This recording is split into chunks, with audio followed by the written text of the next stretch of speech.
Hi, I'm Brooke, and Kristen, Valerie, Lauren, and I will be arguing that out of the three conceptions of CSR, Friedman's view is the best. For some context, according to Friedman's view, the sole responsibility of a corporation is to create value or generate profit for shareholders. There's no need for a corporation to include ethical, social, environmental, or philanthropic efforts in their business model. This is evident for several reasons, and we will address three specific reasons why. First, corporate social responsibility and conscious capitalism are two frameworks that involve goals that are hard to measure and quantify. CSR and CC initiatives are elusive, and they often lack tangible results, rendering them useless.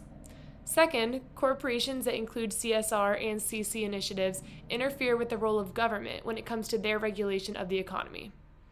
And lastly, socially responsible actions are not wrong in and of themselves, but when corporations do these things without full transparency, profit can be compromised.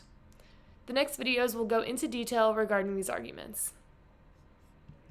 The only purpose and goal a company or business should have is offering the best possible product or service to their customers.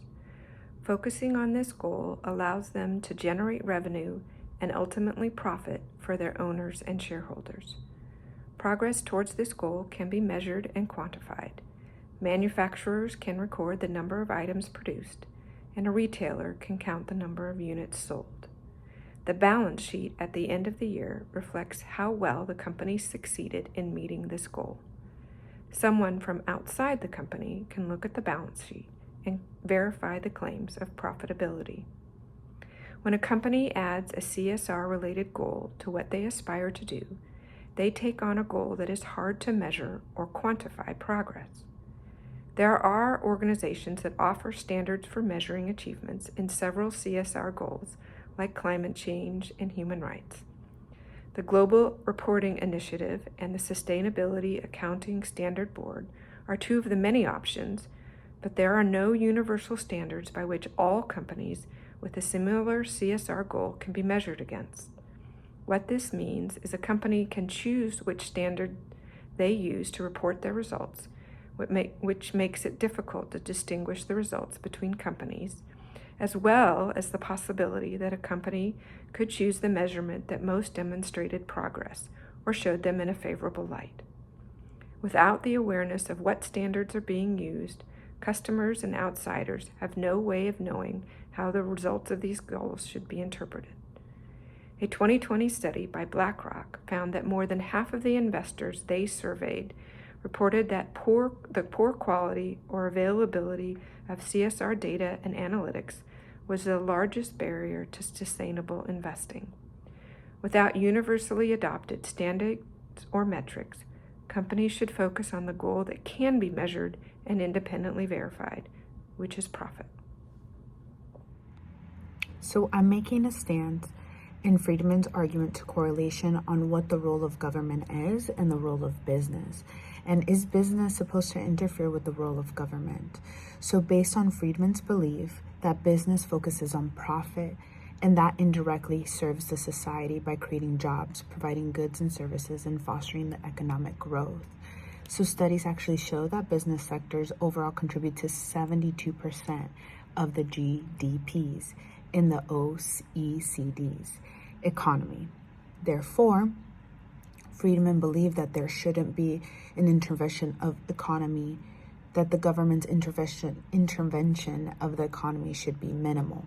And if we believe that everyone has to be within their role and sector and contribute accordingly, then we understand that if Friedman says businesses focus on economy primarily, and then we have the government focus on all the other stuff that feeds the societal rights, then each person is focusing on what their sector is.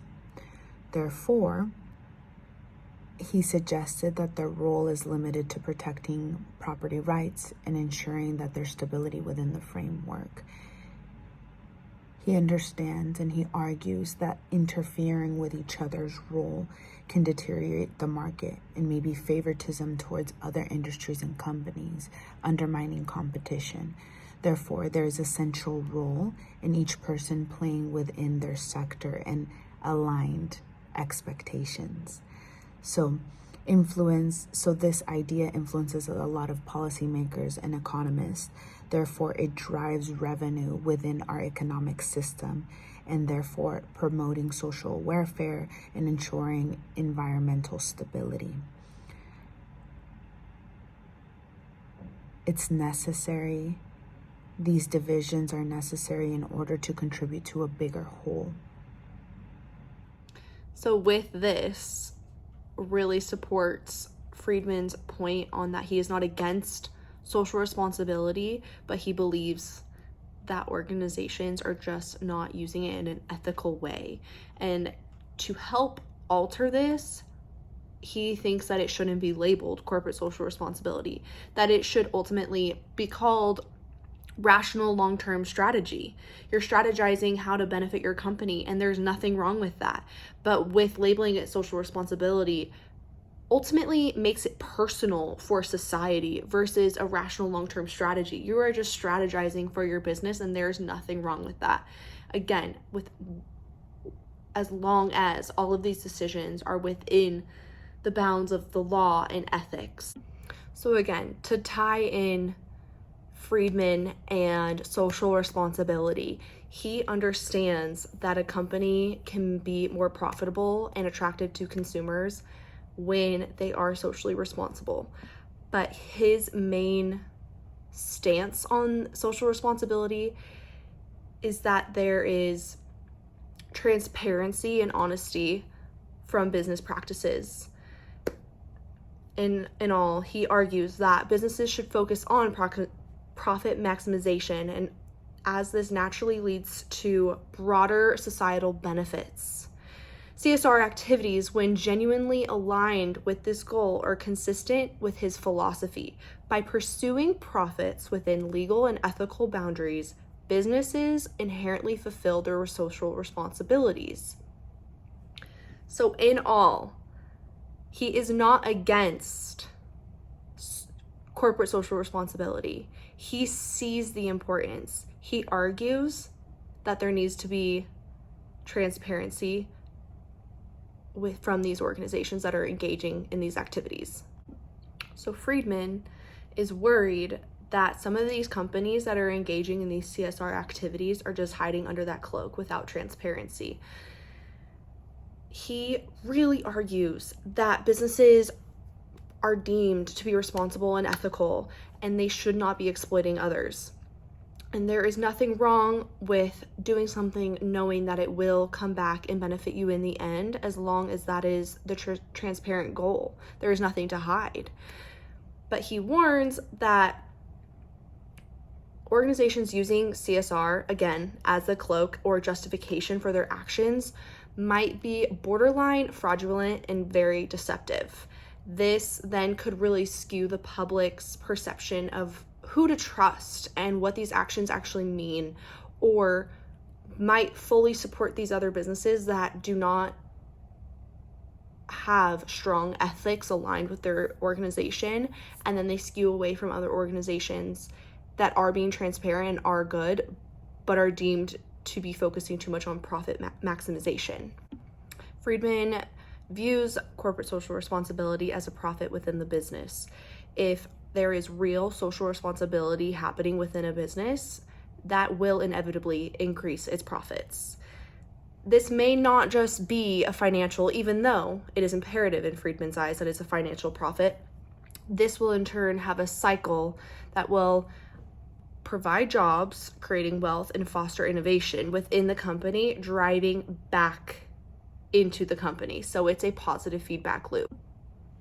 That profit is a negative thing for organizations to strive for and achieve, because there is a lot of negative views out there from the public, when in reality, that is every organization's goal, is to profit so they can continue and succeed.